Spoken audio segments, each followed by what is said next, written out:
Tina tells the truth. One Tuesday morning, Tina the truthful tiger met Katie the kind koala riding on the bus. "Good morning, Tina," Katie said. "Where are you going today?" "I'm going downtown to have my typewriter fixed," Tina said. "I'm going that way too," Katie said. "I need to buy cookies for our Wednesday get-together at Wendy's house." When the bus came to their stop, Tina and Katie got off and walked toward Rippert's Rapid Repair Shop.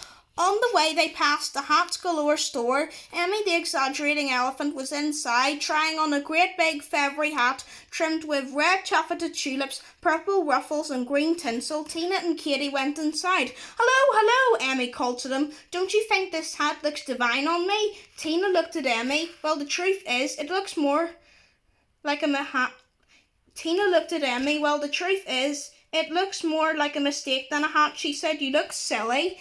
Emmy's eyes filled with tears. "Don't cry, Emmy," Katie said. "Tina didn't mean to hurt your feelings. She only meant that she likes plain hats better." Well, do you think I look good in this hat?" Emmy asked Katie. Katie pointed to another hat. "How about trying on that pink one? It's not as frilly and it matches the colour of your dress," she suggested.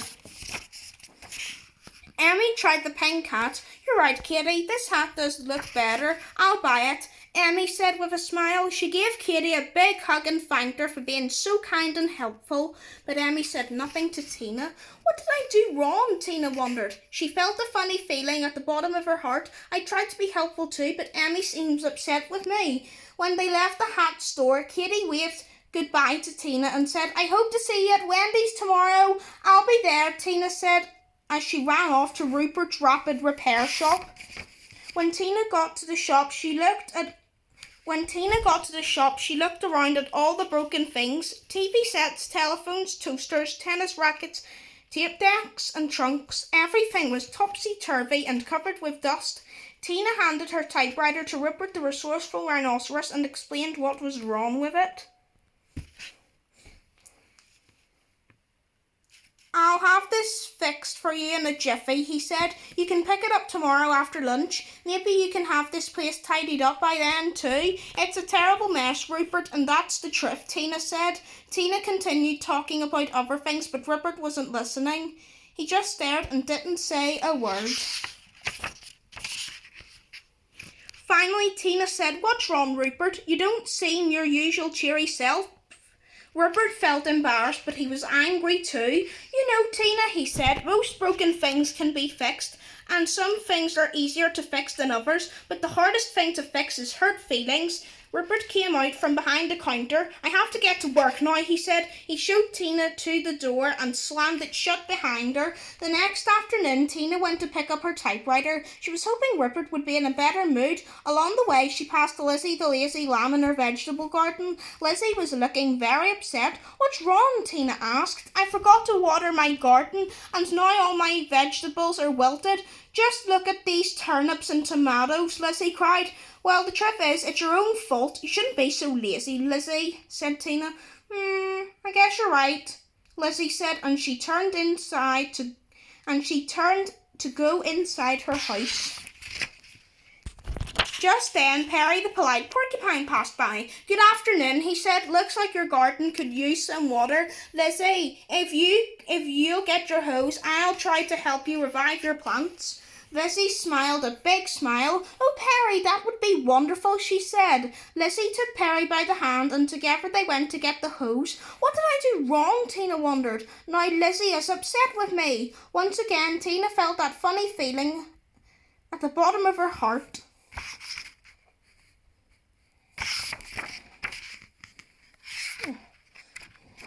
Lizzie smiled a big smile. "Oh, Perry, that would be wonderful," she said. Lizzie took Perry by the hand and together they went to get the hose. "What did I do wrong?" Tina wondered. "Now Lizzie is upset with me." Once again, Tina felt that funny feeling at the bottom of her heart.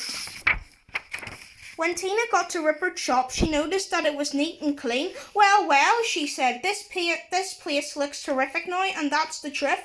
"I thought about what you said," declared Rupert. "It was true that my shop was a mess and I cleaned it up And it really does look much better now. I'm glad you told me the truth, Tina, but I still don't like the way you told me. Tina felt confused and unhappy, but she said nothing. The truth is the truth, she thought to herself. How else can I say it? Rupert handed Tina her typewriter and she left. Carrying her typewriter, Tina walked through the park and sat down on a bench by the lake. Tears came to her eyes as she tried to figure out what she was doing wrong. She had that awful funny feeling at the bottom of her heart once again. I'm supposed to tell the truth, everyone knows that, she thought, but why does it make me feel so bad? Just then, Wendy passed by on her way home from the supermarket. She saw Tina sitting alone and looking sad. Tina, what's wrong? She asked. I don't know, Tina said. It's all very confusing. I know it's right to tell the truth, but when I do, everyone gets upset with me. Wendy sat down and thought for a while. Then she said, telling the truth is very important, but sometimes the truth all alone is not enough. It's not only what you say that counts, how you say it counts too. That's called using tact. How can I get some tact? Tina asked. Easy, just tell the truth in a kind way, Wendy explained. For instance, if someone gives you a present that you don't really want, don't say, yuck, this is awful. Or, I already have one. Say, thank you very much for your thoughtfulness. Or if someone is wearing a funny looking coat, don't point and laugh. Remember, if you have nothing nice to say, it's usually better not to say anything at all. Wendy picked up her packages. Now dry your eyes, Tina, and come home with me, she said. You can help me get everything ready for this afternoon. Together the two friends walked to Wendy's house. Tina helped Wendy lay out a tray of cookies, cinnamon toast and tea. Soon Katie and Perry arrived. Tina helped Wendy lay out a tray of cookies, cinnamon toast and tea. Soon Katie and Perry arrived along with Herbie the happy hamster, Albert the absent-minded alligator and Ziggy the zippy zebra. Everyone talked and had fun. After a while, Wendy took out her clarinet and played a tune. Katie accompanied her on the piano